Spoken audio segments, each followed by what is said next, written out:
English Politics Podcast. English Politics Podcast. English Politics Podcast. Good morning, and welcome to the English Politics Podcast. I'm Jane Smith, your host for today's episode. Here at the podcast, we strive to uncover the truth behind critical political issues and global events. Today, we're diving into a topic that has shaped international relations for decades: Afghanistan. For years, Afghanistan has been at the heart of geopolitical discussions, from the Cold War to 9/11 and beyond. The country's struggles and resilience have influenced global policy in profound ways. Today, we'll explore its story through a candid conversation with someone whose decisions have significantly impacted Afghanistan's recent history. Joining us is a man who needs no introduction: the 45th President of the United States, Donald J. Trump. As a leader, President Trump made bold decisions regarding Afghanistan, including initiating historic peace talks and shaping the U.S. withdrawal strategy. He's here to share his insights on what really happened behind the scenes and how those decisions were made. President Trump, thank you for being with us today. Thank you, Jane. It's always a pleasure to be part of meaningful discussions like this. Afghanistan is a critical topic, and I'm glad to have the opportunity to share my perspective on it. Afghanistan's history is as complex as its terrain. It has been a battleground for empires and a focal point for international policy decisions. President Trump, during your administration, you faced significant challenges related to Afghanistan, from negotiating peace agreements to managing the withdrawal of U.S. troops. Many people are curious about what guided your decisions and what lessons we can learn from them. You're absolutely right, Jane. Afghanistan is one of the most challenging issues any leader can face. It's not just about military strategy. It's about understanding the cultural, historical, and political landscape. My administration took a unique approach, aiming for a balance between protecting American interests and giving the Afghan people a chance for peace and self-reliance. There's a lot to unpack, and I look forward to doing that today. Fantastic. Our goal is to bring clarity and context to these complex issues, and I'm confident today's conversation will do just that. Before we dive into the specifics, I want to remind our listeners to subscribe to the English Politics Podcast. Your support allows us to continue bringing thoughtful discussions like this one to a wider audience. President Trump, let's start by setting the stage. Afghanistan has often been described as the graveyard of empires. Why do you think this country, with its rich history and culture, has been at the center of so much conflict? That's a great question, Jane. Afghanistan's geography is a major factor. It's a crossroads for trade and empires, which has made it a strategic location throughout history. But its tribal society and rugged terrain make it difficult for outside forces to control. It's a place where resilience and independence are deeply ingrained in the people. That's both its strength and its challenge. Fascinating. Let's dig deeper into the decisions you made during your presidency and how they've shaped Afghanistan's current reality.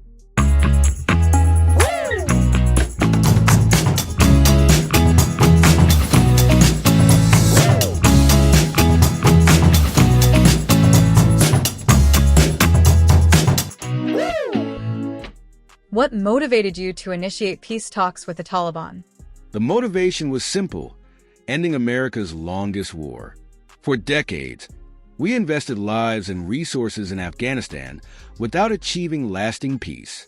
My goal was to negotiate a settlement that protected American interests while giving the Afghan people a chance to shape their future. It wasn't easy, but diplomacy was the only way to bring some stability to the region. Critics argue the troop withdrawal left a power vacuum. How do you respond? The withdrawal wasn't perfect, but the endless war wasn't sustainable. It's easy to criticize from the sidelines, but we had to put American lives and resources first. Our military did its job, and it was time for Afghanistan to take responsibility for its own governance. The decisions were tough, but they were necessary to avoid perpetual conflict.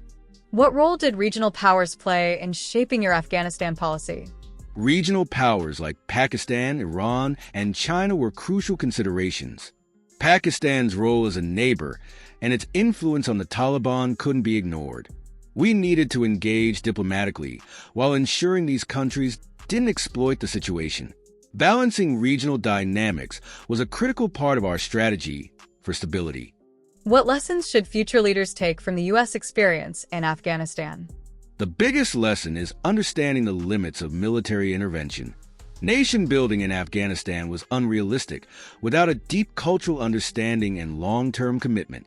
Leaders must prioritize diplomacy, align strategies with clear objectives, and remember that foreign policy is ultimately about protecting national interests.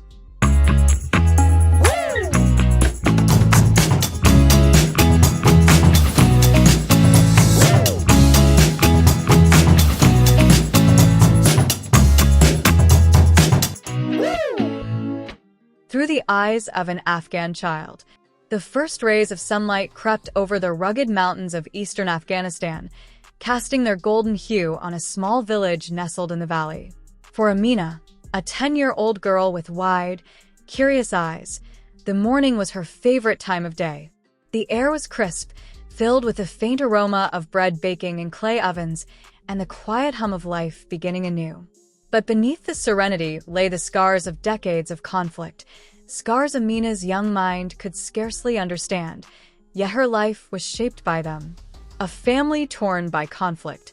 Amina's earliest memories were of her father, Ahmed, telling her stories by the light of a flickering oil lamp. His voice, steady and warm, would weave tales of Afghanistan's glorious past, of kings and poets, of bustling bazaars and verdant orchards. He spoke with pride of their heritage, emphasizing that their family's resilience was a reflection of their homeland's indomitable spirit. But that sense of pride had been overshadowed by a harsh reality. One fateful night, Amina's peaceful village was shattered by the deafening roar of helicopters and the ominous rattle of gunfire. Her father, a farmer with no ties to the ongoing war, was taken by soldiers during a raid. He never returned. The void left by his absence was a wound that refused to heal, leaving Amina's family struggling to make sense of their loss. Her mother, Layla, became the sole provider for Amina and her younger brother, Kareem. With limited resources, she worked tirelessly in the fields, her hands calloused and her face etched with the weight of responsibility. Despite the hardships, Layla never allowed her children to lose hope. "We are like the mountains," she often said. "Strong and enduring, no matter the storm." The shadow of war.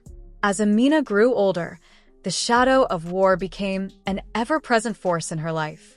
Soldiers from foreign lands patrolled the village streets, their faces obscured by helmets and mirrored sunglasses. The once vibrant marketplace was subdued, its stalls half-empty, and its merchants wary of every passing glance. For Amina, school became her sanctuary. The makeshift classroom, housed in a crumbling building, was a place where she could dream of a better future. Her teacher, Mr. Noor, was a kind and passionate man who believed in the power of education to transform lives. "Knowledge is your shield and sword," he would tell his students. Amina loved learning, especially reading. Books transported her to worlds far removed from her own, where children laughed freely, unburdened by fear. She often imagined herself as the heroine of these tales, a brave girl who could bring peace to her troubled land. But even the sanctuary of school was not immune to the chaos. One afternoon, as Amina and her classmates were practicing their arithmetic, a loud explosion rocked the building. Dust and debris filled the air, and screams echoed through the halls. It was another bombing, reminder that even children were not spared from the violence. A glimmer of hope. Years passed, and the tides of war began to shift.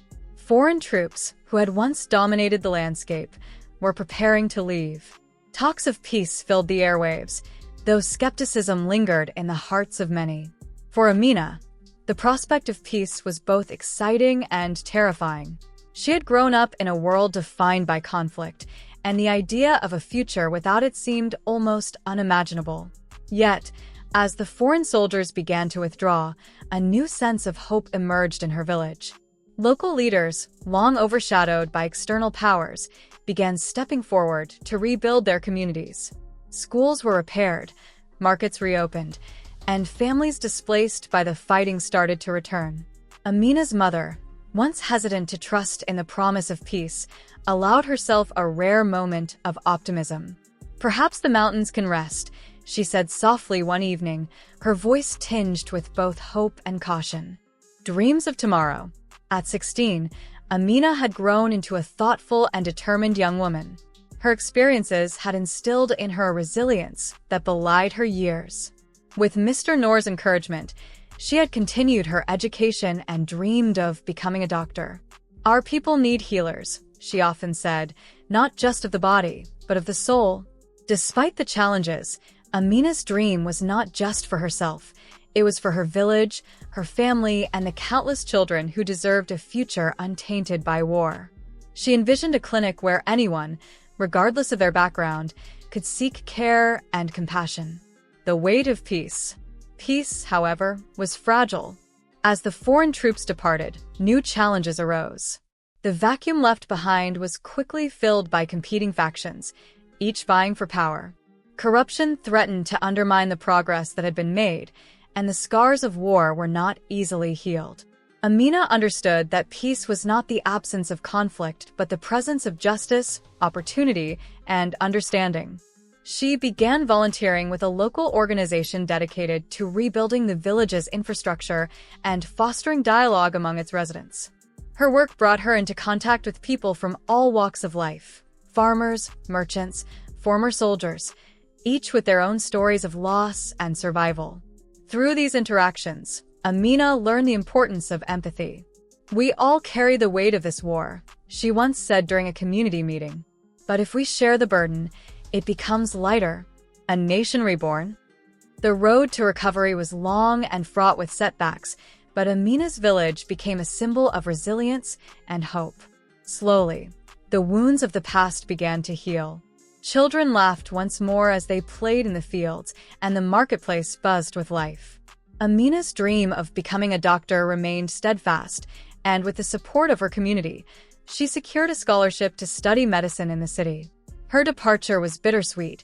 She would miss her village, but she knew that her journey was a step toward creating the future she had always envisioned. As she boarded the bus that would take her to the city, Amina looked back at the mountains that had shaped her life. They stood tall and unyielding, a reminder of her people's strength. With a deep breath, she whispered, "The mountains can rest now." Legacy of a child's hope. Amina's story is one of countless others in Afghanistan, a land where hope and hardship coexist. It is a story of resilience in the face of adversity, of a young girl who dared to dream of peace in a world defined by war. Through her journey, Amina proved that even in the darkest of times, the human spirit can find a way to shine. Afghanistan's future, like Amina's, remains uncertain. But as long as there are those willing to work for a better tomorrow, there is hope that the mountains can indeed find rest.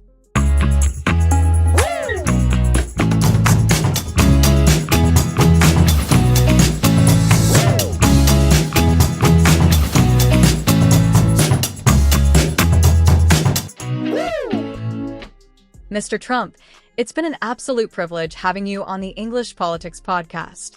Your insights today have given us a lot to think about, and we appreciate the time you've taken to join us. Thank you, Sarah. It's always a pleasure to share my perspective and connect with an audience that truly cares about understanding the bigger picture. Keep doing what you're doing. It's important work. Thank you, Mr. Trump. We hope to have you back in the future for more discussions. To our viewers, thank you for joining us on this enlightening journey. We hope you found today's discussion both engaging and thought-provoking. If you did, here's how you can support us. Subscribe to the English Politics Podcast and turn on notifications so you're always updated with our latest episodes. Like and share this video with your network to expand these important conversations. Leave a comment with your thoughts on today's episode or ideas for future topics.